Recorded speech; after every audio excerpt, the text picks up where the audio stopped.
Hi friends, అందరు బాగున్నారా? So ఈరోజు మనం గ్రో యాప్లో ఈటీఎఫ్ గురించి తెలుసుకుందాం. సో ఈటీఎఫ్ అంటే తెలుసు కదా, ఎక్స్చేంజ్ ట్రేడెడ్ ఫండ్స్. సో ఇది ఈక్వల్ టు షేర్ మార్కెట్లో మన ఏదైతే నిఫ్టీ బీస్ అంటే మనం ఈ నిఫ్టీ బీస్ అంటే నిఫ్టీ 50 కంపెనీస్ పర్ఫార్మెన్స్ని బట్టి డిపెండ్ అయ్యి ఉంటుంది. ఓకేనా? సో ఇక్కడ చూస్తే 22,420 రూపాయలు ఇక్కడ డౌన్లో ఉంది. ఇప్పుడు వచ్చేసి 22,442 రూపాయలు ఉంది. సో మనం నిఫ్టీ బీస్ కూడా చూడాలనుకుంటే మనం ఏం చేయాలంటే సెర్చ్లోకి వెళ్ళండి. గ్రో యాప్లో సెర్చ్కి వెళ్ళేసి నిఫ్టీ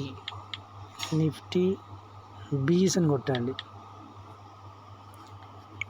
సో నిప్పాన్ నిఫ్టీ బీస్ వచ్చింది. సో ఇక్కడ చూసుకున్నట్టయితే సో ఇది ఏ ఇయర్లో స్టార్ట్ అయింది? 2022లో 10 రూపాయలు స్టార్ట్ అయింది. సో ఇలా గ్రాడ్యువల్గా పెరుగుతూ వచ్చింది. 2000 కరోనా టైంలో 99 ఉంది. కరోనా కంటే ముందు 130 ఉంది, 99 అయింది. ఓకేనా? సో ఆల్మోస్ట్ ఆల్ ఇది 100 అనుకోండి, 30 రూపీస్ మైనస్లో ఉంది. గ్రాడ్యువల్గా ఇక్కడ పెరుగుతూనే ఉంది. ఓకేనా? సో ఇప్పుడు మనము నిఫ్టీ పెరుగుతుంది అనే ఉద్దేశంతో మనం కొంటున్నాం. ఓకేనా? సో ఇప్పుడు మనము మార్కెట్ ఆల్ టైమ్ హైలో ఉన్నప్పుడు కొనవచ్చు, ఆల్ టైమ్ లోలో ఉన్నప్పుడు కూడా కొనవచ్చు. ఇది నిఫ్టీ బీస్ అనేది. ఓకే. సో దీంట్లో మనం ఒక 10,000 ఇన్వెస్ట్మెంట్ చేద్దాం అనుకుంటున్నాం. సో దీంట్లో మనకు మెయిన్ తెలుసుకోవాల్సింది ఇది చెప్తాను వినండి. సో ఇది వచ్చేసి ప్రజెంట్ ప్రైజ్. ఓకేనా? సో ఇప్పటి వరకు 238% వాళ్ళకు ప్రాఫిట్ ఇచ్చేసింది, అంటే పాయింట్స్ పెరిగింది. 2,291% పెరిగింది అన్నట్టు ఓవరాల్గా. ఓకే. సో ఇది మార్కెట్ లో వచ్చేసి 248 ఉంది. టుడే 258 పెరిగింది. ఓకే. సో ఎప్పుడైనా సరే మనం కొనేటప్పుడు మార్కెట్ లోలో ఉన్నప్పుడే కొనాలి. సో లో ఎక్కడికి వెళ్ళింది? 248 చూడాలి ఇక్కడ. సో ఇప్పుడు మళ్ళీ ఎంతకు వచ్చింది?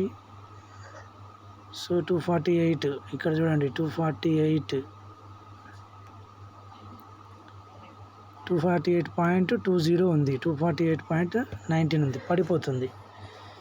సో మార్కెట్ అనేది డౌన్ఫాల్ అవుతుంది ఇక్కడ. సో ఇది మనం ఇందులో కూడా చూడొచ్చు ఎట్లా ఉంది, నిఫ్టీ పడుతుందా పెరుగుతుందా. సో పాయింట్స్ మైనస్లో వస్తున్నాయి చూడండి, క్లియర్గా అబ్జర్వేషను మీకు ఇక్కడ అర్థమైపోతుంది. సో మార్కెట్ అనేది కంప్లీట్గా డౌన్ఫాల్ ఉంది. సో దానివల్లనే ఇది పడిపోతుంది.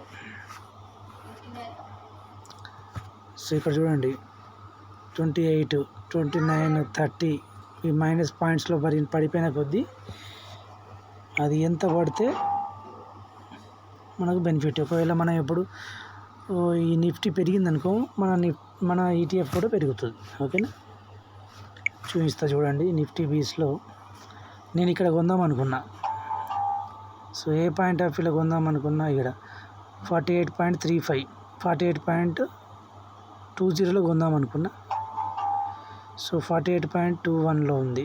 సో ఇప్పుడు ఒక 10,000 కొని చూద్దాం. సో ఇక్కడ అమ్మేటోళ్ళు ఉన్నారు కదా, 48.4 అంటే యాక్చువల్గా లీస్ట్ ప్రైస్ ఎంత ఉంది?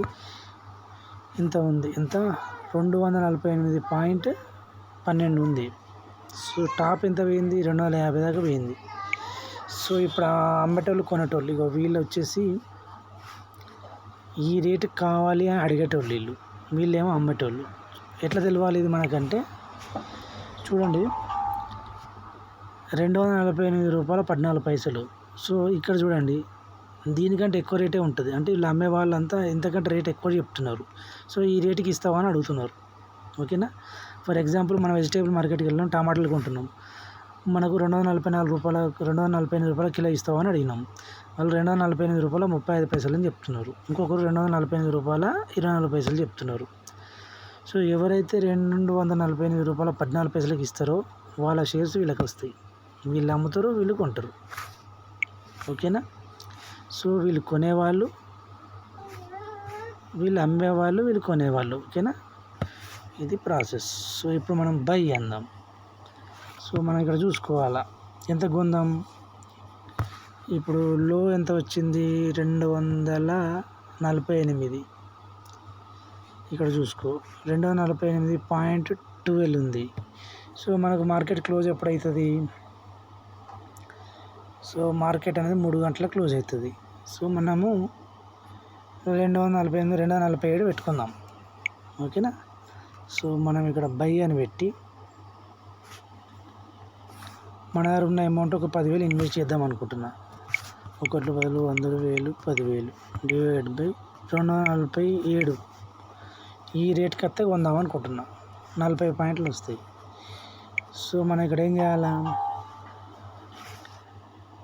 ఎన్ని షేర్లు కొన్నాం? 40. ఎంత కొంటావు? 247. ఈ రేట్కి వస్తే కొంటా. ఓకేనా. ఈ రేట్కి వస్తే కొంటా అని నువ్వు పెట్టాలా. 0.10 పెట్టుకో.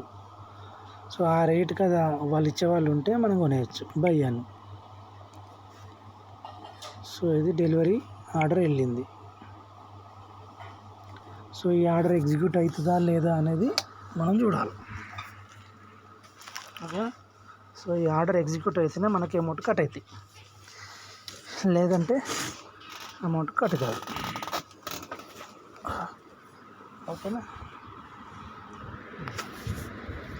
సో మనకు మార్కెట్ ఇది పడాలి అని కోరుకోవాలి. ఇప్పుడు మార్కెట్ పడ్డప్పుడే మనకి ఈ రేట్ వస్తుంది కదా. సో ఈ 30 పాయింట్లు పడ్డది. ఒక 50 పాయింట్లు పడితే మనం అనుకున్న రేట్ ఎంత? ఇప్పుడు 248 ఉంది. 248 ఉంది కానీ 47, 10 పైసలకు వస్తే కొనేద్దాం. సో ఆల్మోస్ట్ ఆల్ నాకు ఒక ఎంత ₹1.18 తేడా ఉంది. చూద్దాం. మార్కెట్ మొత్తం పడితే మనకు ఆటోమేటిక్గా మనం అనుకున్న రేటుకి వస్తాయి. అంతే కదా. మళ్ళీ డ్రా చేస్తే చూడండి. ఈ నిఫ్టీ అనేది ఉంది కదా, ఈ నిఫ్టీ డ్రా చేస్తున్నారు చూడండి. ఈ నిఫ్టీ అనేది ఈ పాయింట్స్ అనేది తగ్గాల. సో చూసుకోండి. తగ్గితే మనకేమొస్తుంది? మనం అనుకున్న రేటుకి వస్తుంది. సో ఇప్పుడు ప్రజెంట్ మార్కెట్లో ఈ రేటు ఉన్నది 248. మనం ఎంతకు అడిగినాం? ఈ రేటు 47కి అడిగినాం. సో చూద్దాం ఎప్పుడు ఎగ్జిక్యూట్ అవుతుందో చూడాలా.